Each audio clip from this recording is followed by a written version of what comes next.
This is the Weekly Roundup on the EAC News Channel, your look back at the week that was in the Kingdom of Wonder. A very good evening to you. My name is Andrew Barnes-Roberts, and we begin on Monday, the 11th of October. British newspaper The Guardian has sent a reply to Foreign Affairs spokesperson Khoi Kwong, assuring him that its article incorrectly stating that Prime Minister Hun Sen was one of thousands of non-European citizens holding a Cypriot passport has been edited.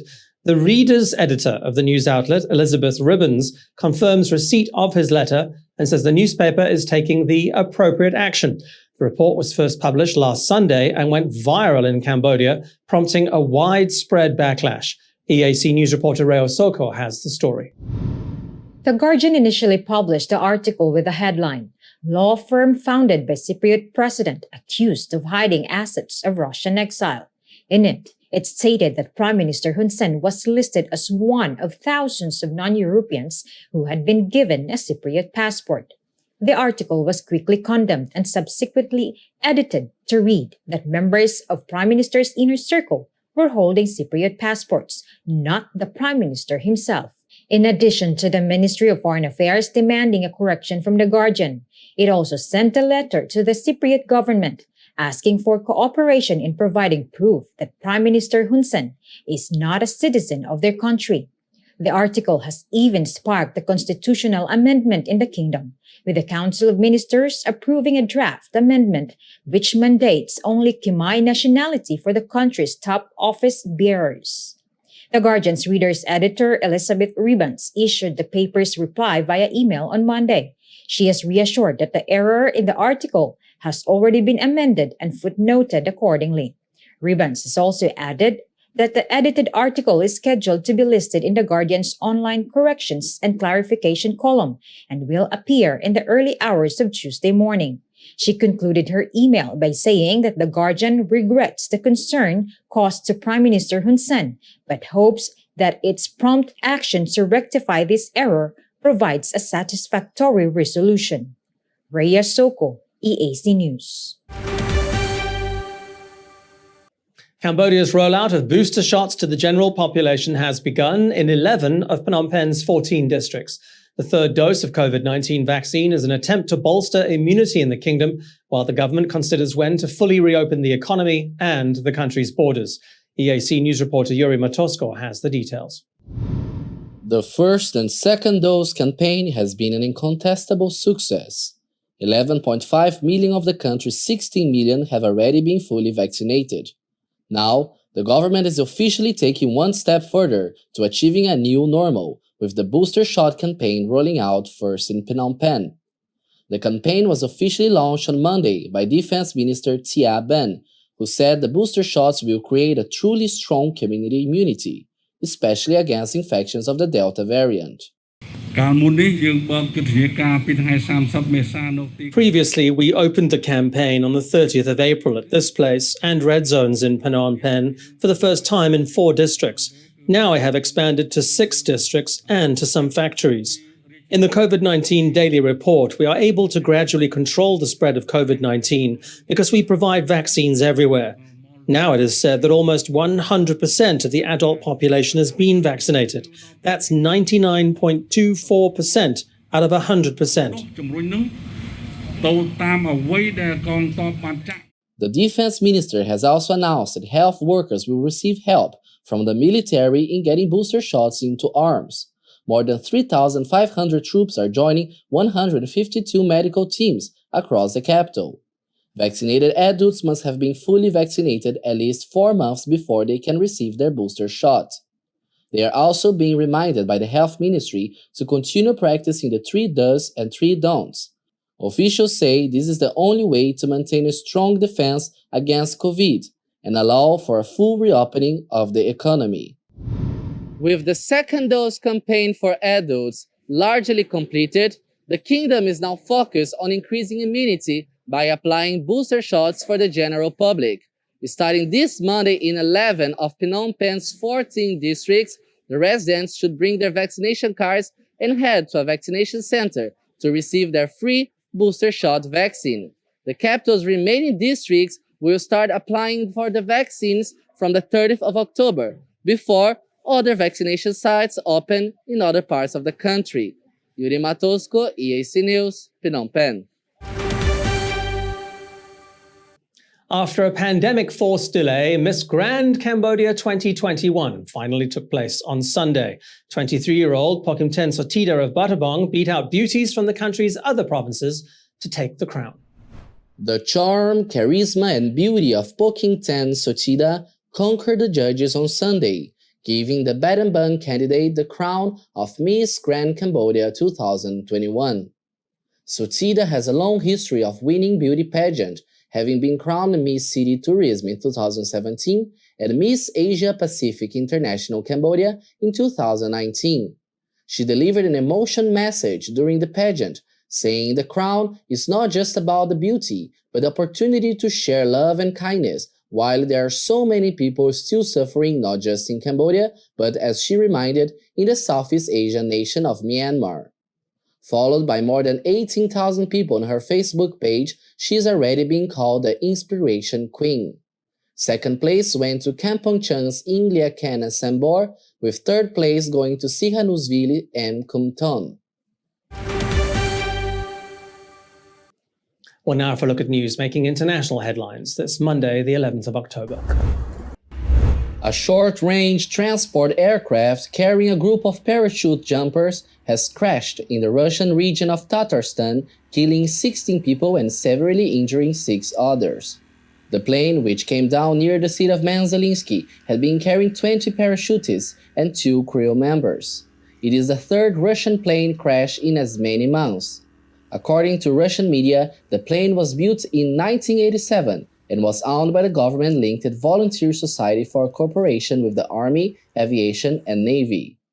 The head of the organization's regional branch says that the parachuting club that operated the flight was very experienced, but the state-run cosmonaut training facility has suspended its ties with the Aero Club pending an investigation. Local authorities believe one of the engines could have failed. Russian aviation safety standards have been tightened in recent years, but accidents continue to happen, particularly in remote regions. An aging Antonov 26 transport plane crashed in Russia's Far East last month, killing 6 people. In July, all 28 people on board an Antonov twin-engine turboprop died in a crash in Kamchatka. A car bomb targeting the governor's convoy has struck the Yemeni southern port city of Aden. At least 6 people have been killed and 7 others wounded, one of them a child. A military spokesman says Governor Ahmed Lamlas and Agriculture Minister Salem Al-Sukatri both survived what is being called a terrorist assassination attempt. Lamlas is Secretary General of the SCC, which has vied with the Saudi-backed government for control of Aden and Yemen's wider south. STC has also been infighting among its ranks. The government and the STC are nominal allies under a coalition led by Saudi Arabia, which has been battling the Iran-aligned Houthi government. Riyadh had brokered a deal to end the power struggle, but tensions remain. Instability in the south is complicating UN-led peace efforts to end the war in Yemen. It has claimed the lives of tens of thousands of people and left 80% of the population reliant on aid. The government is based in the south while the Houthis control most of the north. And more buildings near the volcano on the Spanish island of La Palma have been engulfed by rivers of red-hot lava, intensified by the spectacle of flashes of lightning. Footage shows trees and buildings on fire as dawn broke, with jets of lava erupting from the volcano and flowing down what remains of the Cumbre Vieja volcano. It has already destroyed nearly 1,150 buildings and engulfed 480 hectares of land. About 6,000 people have been evacuated from their homes. His Majesty King Norodom Sihamoni has written to Prime Minister Hun Sen asking him to proceed with the constitutional amendment mandating only Khmer nationality for the nation's top office bearers. The king penned his letter on Monday after receiving one himself from the Constitutional Council, informing His Majesty that the proposed amendments are lawful and will not impede the functioning of the royal government or the monarchy. EAC News reporter Reo Soko has the latest. His Majesty King Norodom Sihamoni has acknowledged that he received a letter from the Constitutional Council on Monday. The range of articles to be amended would ensure that the President of the Senate, the President of the National Assembly, the Prime Minister, and the President of the Constitutional Council must have only Khmer nationality. The move was initiated by Prime Minister Hun Sen last week after a report in Britain's The Guardian newspaper stated incorrectly that he was one of thousands of non-Europeans who own a Cypriot passport.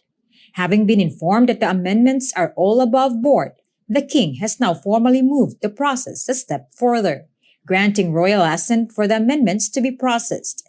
That process now moves to the National Assembly, where a standing committee will meet on Thursday to consider them before handing them to the expert committee for further consideration. Once that committee is happy, the National Assembly will be convened to vote on the amendments with a 2/3 majority needed to make the changes to the Constitution. EAC News understands the whole process will be concluded before the end of the month. The article that triggered the constitutional changes has since been corrected, with The Guardian expressing regret for the concern it has caused the Prime Minister. Rhea Soko, EAC News. The Ministry of Justice has warned its staff to be extra vigilant against COVID-19. This follows the discovery of 5 officials who tested positive after Pachumben. Ministries, institutions, organizations, and big business were all advised by the royal government to test their staff after the holiday to avoid further infections and pave the way for a full reopening of the economy. EAC News reporter Rhea Soko has the story. Most Cambodian workers headed back to the office on Monday after making a full week of Pachumben, which fell on Tuesday, Wednesday, and Thursday. But before coming back to work, in line with the instructions by the royal government, they had to be tested. This included officials working for the Ministry of Justice. In a statement released on Monday, the ministry confirmed the detection of 5 new cases, prompting the warning to others to be extra vigilant. The 5 officials are currently being treated at home. The ministry has urged everyone to limit possible exposure to COVID-19. The Prime Minister has already said that keeping cases down for up to 2 weeks after Pachumben will be the deciding factor in when to fully reopen the economy. Rhea Soko, EAC News. For the second year running, there will be no water festival in Cambodia next month. Interior Minister Sa Keng announced on Monday that the decision by government has been taken in the best interests of the people given COVID-19. While there will be no boat races this year, the 3-day national holiday will still go ahead. The water festival, or Bon Om Tuk in Khmer, corresponds with the Lunar Mid-Autumn Festival, marking the end of the rainy season. It also takes advantage of the annual reversal of the flow of the Tonle Sap River, with thousands of boat racing teams making their way to Phnom Penh for the final day of the festival. But not this year. With the kingdom still battling COVID-19 and preparing to fully reopen the economy, the royal government has decided to be cautious and cancel all events associated with the water festival between the 18th and 20th of November. The 3-day national holiday, though, will still be observed. The last time Cambodia celebrated the water festival in all its splendor was November 2019.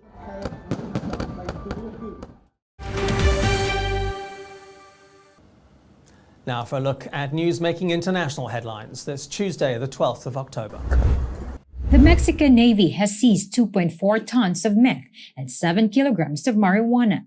The bust took place off the coast of Ensenada in Baja California when authorities spotted a suspicious speedboat. 2 helicopters and boat patrols were dispatched to stop it. All the confiscated drugs have been taken to the local prosecutor's office, which is now building a case against those arrested. A small twin-engine Cessna headed to Yuma, Arizona has crashed into a residential neighborhood, sparking fires near a high school in San Diego County, California. The pilot and a UPS delivery driver died. 2 homes and a delivery truck were destroyed, in addition to several vehicles. Neighbors managed to pull a couple in their 70s from one of the homes. The pair are now in hospital in serious condition. Firefighters were then able to put out the blaze before it spread to other homes. According to the Federal Aviation Administration, the plane had reported technical issues and was trying to land when it crashed. A few streets have been closed, while the Federal Aviation Administration and National Transportation Safety Board conduct a probe into the accident.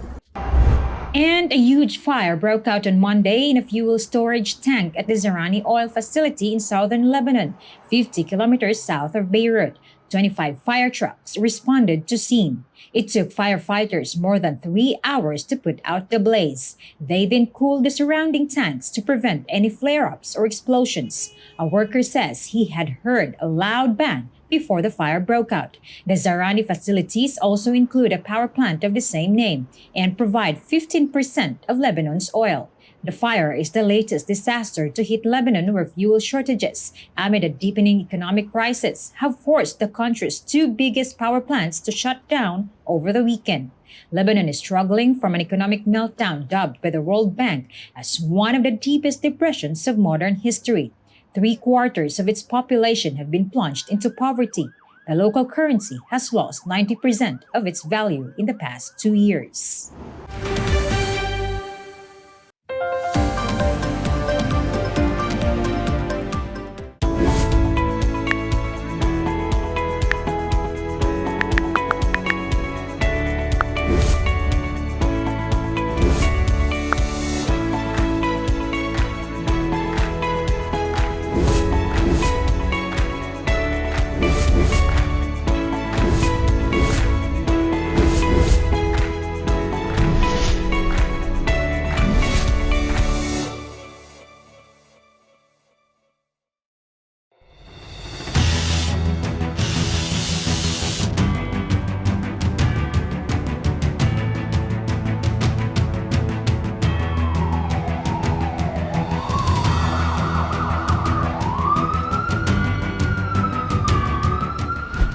EAC News fully supports the Royal Government of Cambodia's preventative and administrative measures against COVID-19. But we need you to play your part in helping bring the 20 February community transmission event to an end. Wash your hands regularly, sanitize wherever possible. Keep an eye on your body temperature. Use the Stop COVID QR code and maintain a safe social distance. But above all, please, please, please, wear a mask. Only together can we beat COVID-19.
If it's happening and you need to know about it, you'll get it all right here. EAC News brings you updates and breaking news in English across all of our platforms and channels. The EAC News app, YouTube, Facebook, Telegram, Twitter, and our website www.eacnews.asia. Join me, Andrew Barnes-Roberts, and the rest of the EAC News team every day on your favorite channels. EAC News, Cambodia made clear.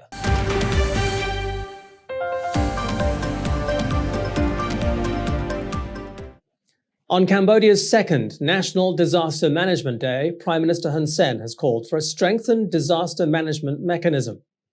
He wants a focus on disaster risk reduction to prepare for responding to various hazards related to climate change. The Kingdom's National Disaster Management Day is now celebrated every year on the 13th of October, in line with the ASEAN Day for Disaster Management and the International Day for Disaster Reduction. EAC News reporter Reo Soko has the story. Cambodia's National Disaster Management Day is focused on the theme Increasing Disaster Risk Preparedness for the Safety and Resilience of Villages and Communes. This is aimed at building awareness and enhancing preparedness for facing adverse events. Prime Minister Hun Sen released a special message through his social media page on Wednesday. He says it is still not appropriate to hold the public celebration of the day due to COVID-19, but to rather conduct educational campaigns on disaster risk reduction. He says the COVID situation in the country has not yet improved, saying this is another kind of disaster in addition to fires, floods, droughts, and other climate change-related incidents. With this, the Prime Minister has called on ministries and institutions at the national and sub-national level to strengthen these disaster management mechanisms. He has urged the private sector and civil society development partners to continue cooperating in mobilizing the necessary resources to ensure effective implementation of disaster risk reduction for resilience in response to climate change. He's also called on everyone to continue practicing the Health Ministry's 3 do's and 3 don'ts and get their booster shots to fight the continued spread of COVID-19. Lastly, the Prime Minister has encouraged everyone to uphold the culture of sharing based on the spirit of helping each other, strengthening the spirit of national unity, maintaining peace, political stability, and economic stability to ensure the well-being of the people and the development of the nation. Rhea Soko, EAC News. With the rainy season coming to an end, it seems to have saved the worst for last. Days of heavy rain this month have caused flooding in Banteay Meanchey and Battambang, swollen rivers in Kampong Speu and Phnom Penh, and Typhoon Kompasu has swamped roads in Koh Kong. EAC News reporter Yuri Matosko has the latest. Typhoon Kompasu has heavily affected Koh Kong's Kamarak Puman district. Mayor Cheng Savanda is confident the water level will start to recede, but he says it's not just the weather that's to blame. He says residents throwing garbage onto streets and into canals has only made a bad situation worse. The Ministry of Water Resources and Meteorology says the typhoon will continue to impact the country's weather for the next week, bringing heavy rain to much of the kingdom. Does not come as great news for Banteay Meanchey, where 1,500 families have already been evacuated from their homes over the past 15 days. Water level have started dropping, although more heavy weather could reverse the situation. According to the National Committee for Disaster Management, Serei Support City and Mongkol Borei District are the worst affected areas. Provincial Governor Om Ratrey has announced that more than 48 rural roads have been swamped. In the capital, officials are closely monitoring the Priatanog River, which is in danger of flooding, although as of Wednesday morning, water level has started to drop. The river had been rising thanks to the increase in water from its tributaries in Kampong Speu. The Ministry of Water Resources and Meteorology has announced that the worst of the rain will fall in the next 48 hours. It's urging everyone in low-lying areas to be on alert. Yuri Matosko, EAC News.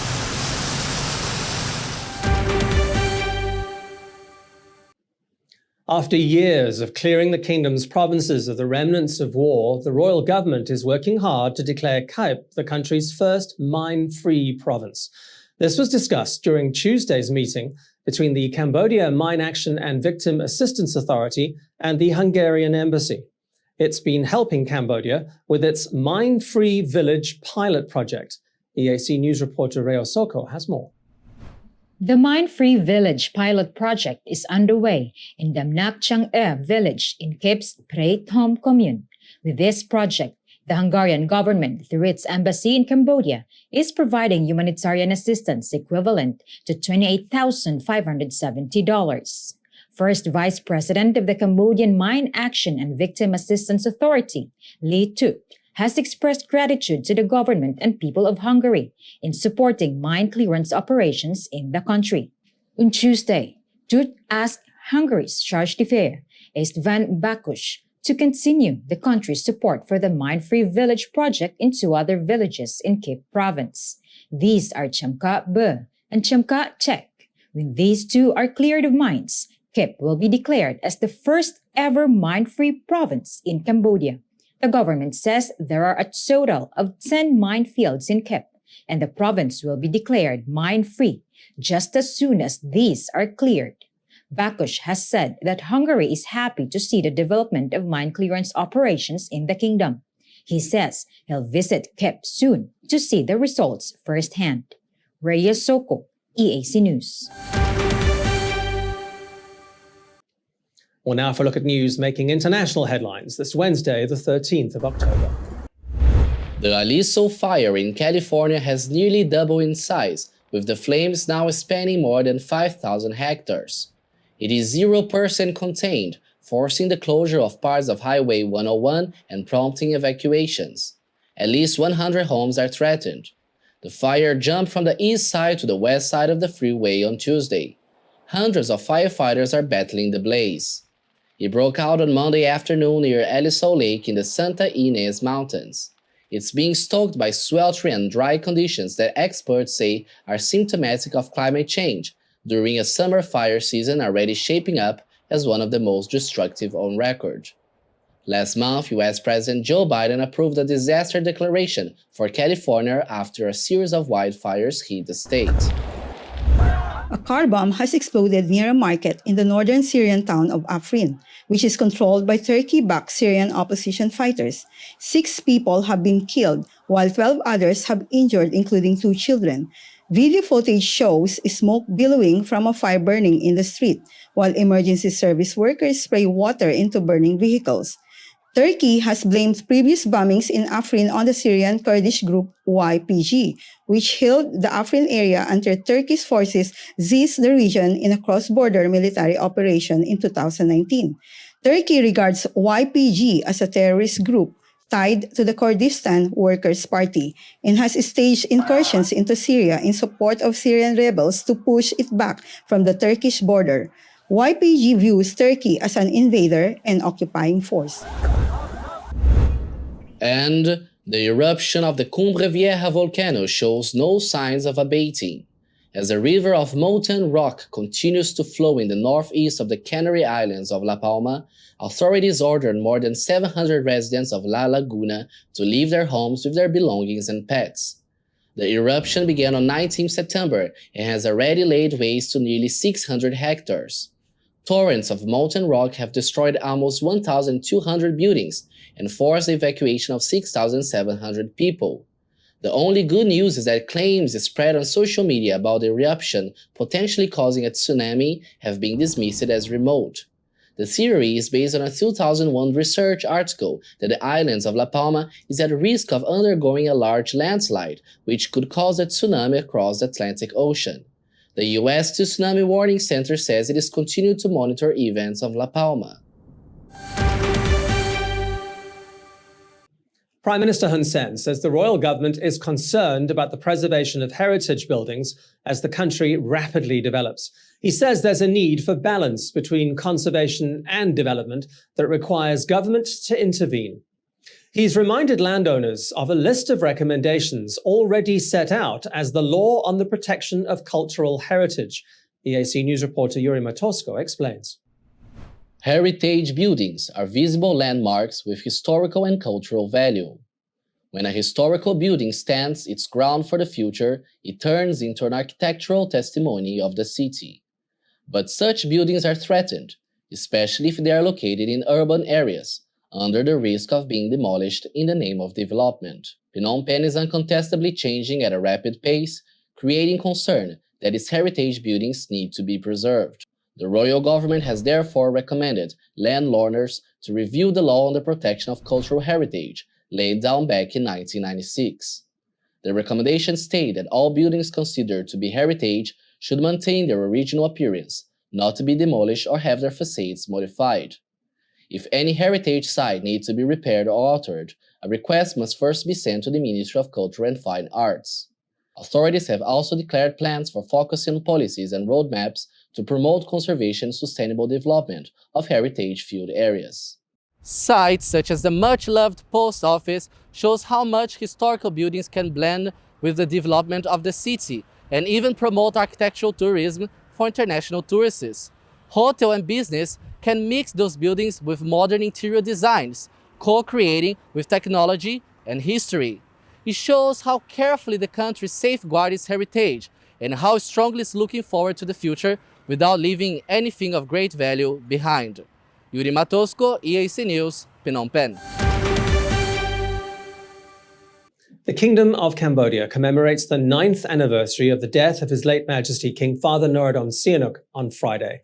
On the 15th of October every year, Cambodians pay respects to their national hero in front of his statue across from the Independence Monument. It's a national holiday and one of the country's most important. EAC News reporter Reo Soko explains why. The pandemic might mean that the event has been downscaled since 2019, but it is no less important. The full name of this holiday is the Commemoration Day to the Royal Soul of His Majesty, Preah Bat Samdech Preah Norodom Sihanouk, Preah Mahaviraksat, King Father of the Cambodian national independence, territorial integrity, and unity. Norodom Sihanouk was born in Phnom Penh on 31 October 1922. He became the King of Cambodia in 1941 after the death of his grandfather and became head of state in what was then a French protectorate. All that changed with independence in 1953, and then again in 1970, before the country descended into the dark years of the Khmer Rouge between 1975 and 1979. He was allowed to leave Cambodia and live in exile in North Korea and China, but eventually returned in 1993 to help guide his nation as king into the new modern-day Cambodia we know today. Happy years followed, but all too soon for his people. He died of a heart attack in Beijing on 15 October 2012.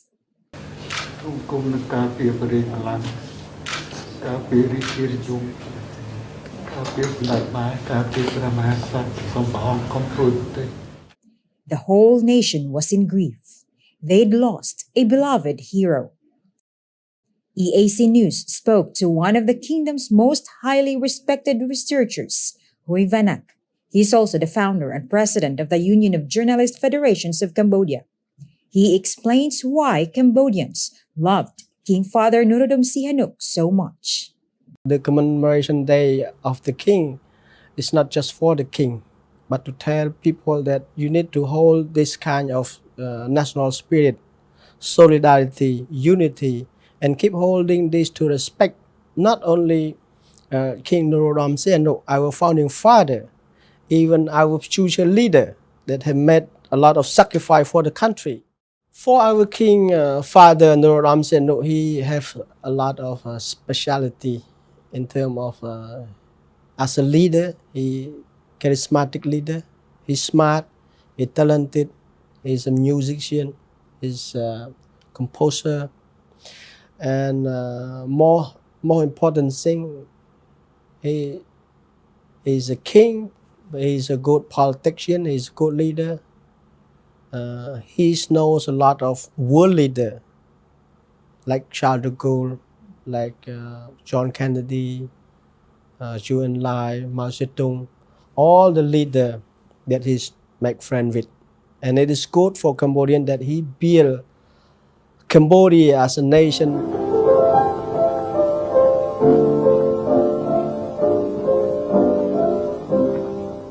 One of the most important accomplishments King Norodom Sihanouk gave Cambodians was independence from the French.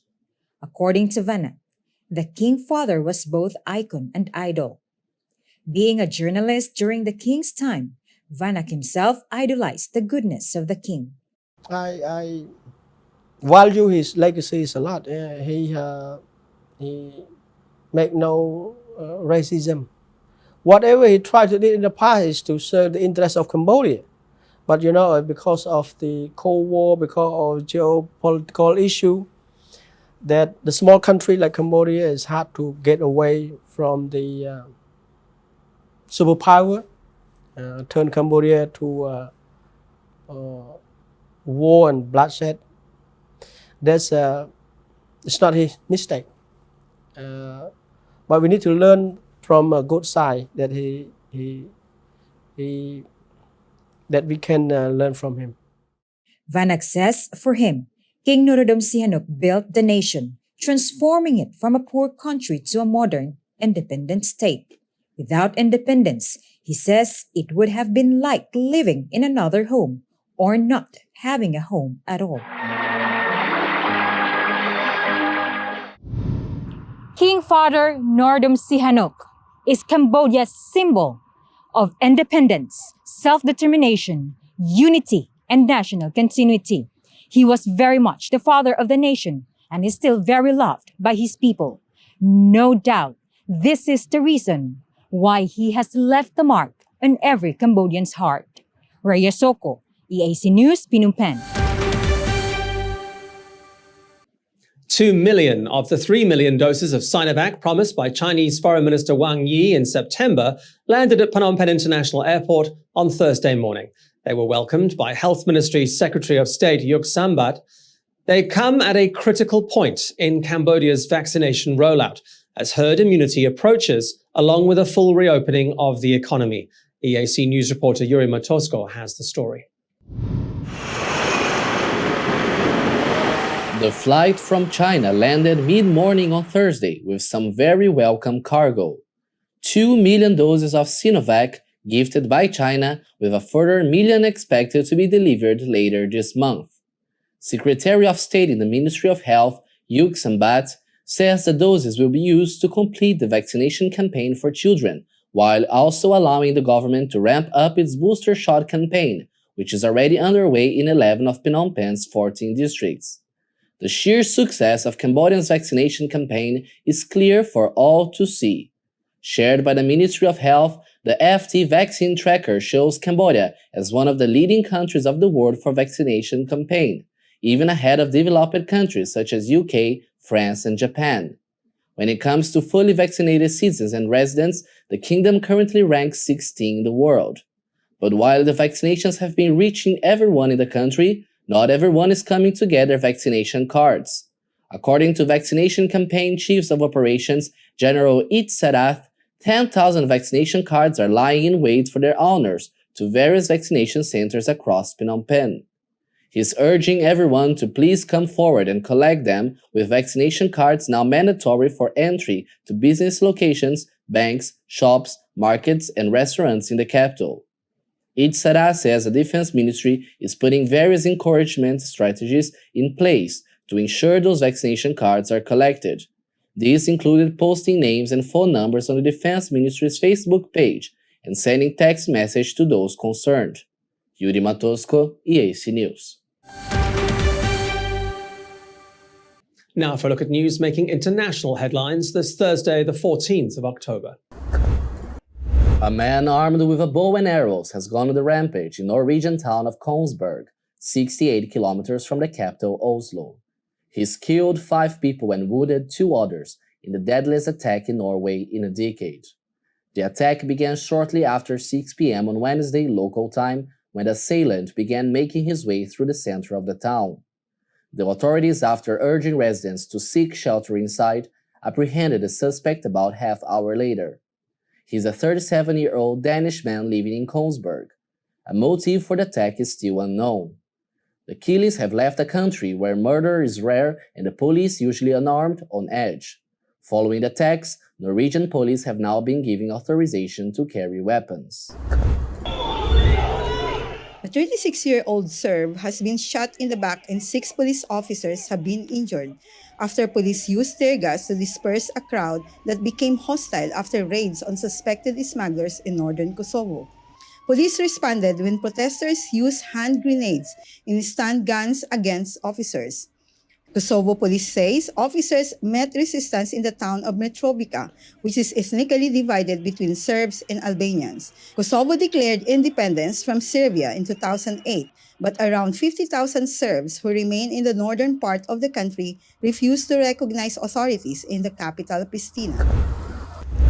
And Typhoon Kompasu has left at least 1 person dead in a road accident and at least 20 others injured as it rolled over Hong Kong on Wednesday. It suspended schools and the city's $6.3 trillion stock market, as well as triggered the longest number 8 warning signal in more than 40 years. The order stopped ferries and many bus routes from operating. The Hong Kong Observatory raised the storm warning alert to number 8, the 3rd highest on its scale, on Tuesday afternoon when Kompasu was about 440 kilometers southwest of the city. The typhoon made landfall on China's Hainan Island on Wednesday afternoon. It battered the Philippines 2 days earlier, leaving at least 13 people dead. Nearly 2,000 people were evacuated. Scientists have long warned that typhoons are becoming ever more powerful and strengthening more rapidly as the world becomes warmer due to climate change.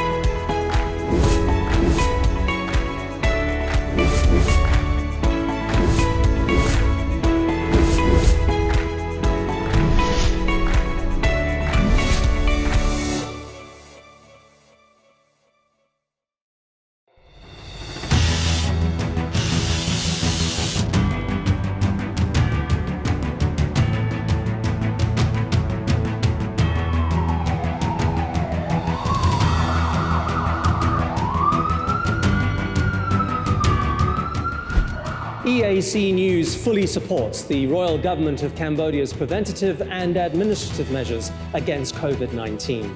But we need you to play your part in helping bring the 20 February community transmission event to an end. Wash your hands regularly, sanitize wherever possible. Keep an eye on your body temperature. Use the Stop COVID QR code and maintain a safe social distance. But above all, please, please, please, wear a mask. Only together can we beat COVID-19.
If it's happening and you need to know about it, you'll get it all right here.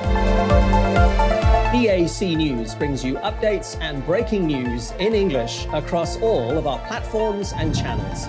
The EAC News app, YouTube, Facebook, Telegram, Twitter, and our website www.eacnews.asia. Join me, Andrew Barnes-Roberts, and the rest of the EAC News team every day on your favorite channels. EAC News, Cambodia made clear. Cambodia's national football squad are on a high after their first leg win over Guam in their AFC playoff. They were hard at work in training on Monday ahead of Tuesday's second leg. At stake, not only a place in the 2023 Asian Football Championship finals in China, but also $100,000 in cash from Prime Minister Hun Sen. He offered the incentive on Sunday while congratulating the Angkor Warriors on their first leg win. Cambodia went into the match as favourites, and they didn't disappoint. Guam came at them in wave after wave of attack, but the Angkor Warriors soaked up the pressure. Chan Vatanaka putting the winner in the net in the 26th minute. The two sides face each other again at 12:30 a.m. on Wednesday morning Cambodian time at the same stadium in Bahrain. Cambodia only need a draw to move to the 2023 AFC finals and bag that $100,000 in cash from Prime Minister Hun Sen. The 2023 Asian Championships will be the 18th edition of the tournament, which is organised by the Asian Football Confederation. China will host the finals between the 16th of June and 16th of July 2023. It's going to be a late night for Cambodian football fans. The Angkor Warriors take on Guam in Bahrain for the second leg of their AFC playoff. Kickoff is at 11 p.m. Tuesday night, Cambodian time. Cambodia won the first leg on Sunday with a stunning goal in the 26th minute. They need only a draw from the second leg to advance to the finals of the 2023 Asian Football Championship in China. If they make it through, they'll also bag a $100,000 cash award from Prime Minister Hun Sen. He offered the incentive on Sunday when congratulating them on their first leg win. Cambodia do go into the second leg as favourites. The 2023 Asian Championships will be the 18th edition of the tournament, which is organised by the Asian Football Confederation. China will host the finals between the 16th of June and 16th of July 2023. England face their fierce rivals Hungary at Wembley Stadium on Tuesday night in a World Cup qualifier. The last time the teams met, Hungary fans hurled racist abuse at two of England's black players. Hungary have since been fined and must play their next two home games behind doors, but there will be fans at Wembley and the atmosphere will no doubt be tense. Picking players for such a tricky fixture is never an easy job. England thumped Hungary 4-0 at their last meeting, but it's the racial tension in the air that's making things a little more complicated. Although England player Mason Mount says the incident in Budapest certainly brought the team together. Yeah, definitely. I think it's probably up there with one of the best atmospheres I've been involved in, to be in an away game and have everyone against us. As a team, you can thrive off that. And I think the way we played and obviously the result we got in the end showed the confidence that we had in ourselves, the togetherness we had throughout the game. And it was difficult. I mean, the first 45 minutes we didn't score. We kind of found it a bit difficult to create chances. And then we come out second half, we get the goal. And then we get 3-4 after that. So, we know they're a tough team to play against. But that experience that we had out there definitely, I think, brought us together and made us stronger as a team. Manager Gareth Southgate says team selection is never easy, no matter the circumstances. Well, I have a headache and I commit a crime every time I pick a team. So it's very difficult every time you have to name a squad, because we have so many good players and such good, strong competition for places. So, of course, there were lots of players that did their own confidence and their own reputations the world of good the other day, and that's pleasing to see. England are currently top of Group I and look almost certain to qualify for Qatar 2022. Prime Minister Hun Sen has congratulated the national football team on their victory over Guam in the second round of their AFC playoff in Bahrain. As promised, he's awarded them $100,000 for making it through to the next round of the championships. He's also commended team manager Keisuke Honda for leading the team so successfully. Kickoff was at 11 p.m. on Tuesday night, and Cambodian fans who stayed up late to watch weren't disappointed. But they had a tense first half to get through, with Guam going 1-0 up in the 36th minute. In fact, just 4 minutes into the second half, Sosuhana found the back of the net after a pass from Khao Sok Peng. He bagged the Warriors' second goal and the win in the 55th minute. Cambodia then knuckled down to see out the match 2-1. Having won the first leg of the playoff 1-0, Cambodia advanced to the third round of the Asian Championships with an aggregate score of 3-1 over Guam. The kingdom joins 23 other teams in the third round, which will be drawn into 6 groups of 4 teams each. This third round will kick off in February and run through to the end of September. The finals will be held in China in 2023. Thursday is a busy night for World Cup qualifiers in South America. Argentina hosts Peru in Buenos Aires, while Brazil face Uruguay in Manaus. All 4 teams have it all to play for. Argentina's players know their coach has already said the clash against Peru will be a difficult one, so training on Wednesday took on something of an edge. The match will be played at the capital's Monumental Stadium, so a home game for Argentina, but still a tricky fixture, especially with Lionel Messi not exactly on form. It's difficult that he has not performed well in the team. There will be moments in the team, and I think that is the most important thing. In the end, the team moves forward, improves, and I think Messi is fine where he is, and he feels comfortable with his teammates, and that's what makes things better. It's clear that without the team, his performance is not so evident. Today, we are doing well as a group, as a team, and that is the most important thing. Argentina are second in the 10-team South American qualifying group and will be keen to keep it that way, with the top 4 teams automatically qualifying for Qatar 2022. Brazil are at the top of the group but still have a tough assignment against Uruguay. The match is set to be played at the Arena Amazonia in Manaus. Last week, Brazil fought back from a goal down to score 3 times in the second half, recording a 3-1 win over Venezuela to maintain their 100% qualifying record.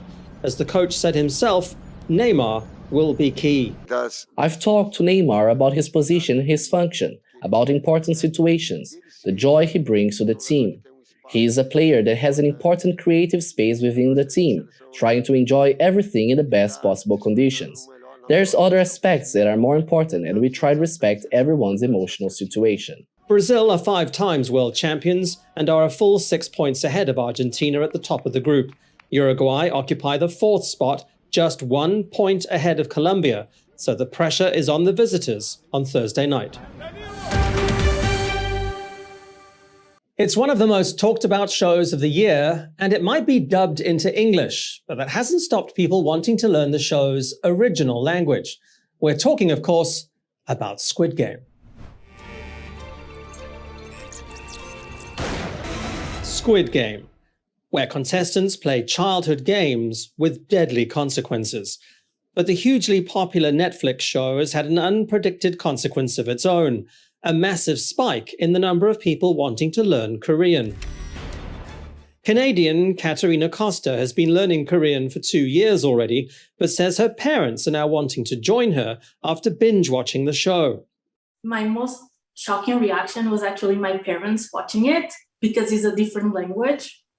So I was very impressed, which means that, and they love it. They just finished today and they love it. Interest in learning Korean has spiked since the launch of Squid Game, with language tutoring services reporting a 76% increase in the UK and a 40% surge in the US. Language learning app Duolingo says it now has more than 7.9 million active users learning Korean, its second fastest growing language after Hindi.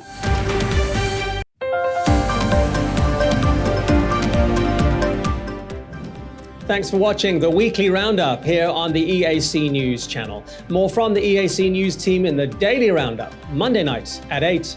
I'll see you then.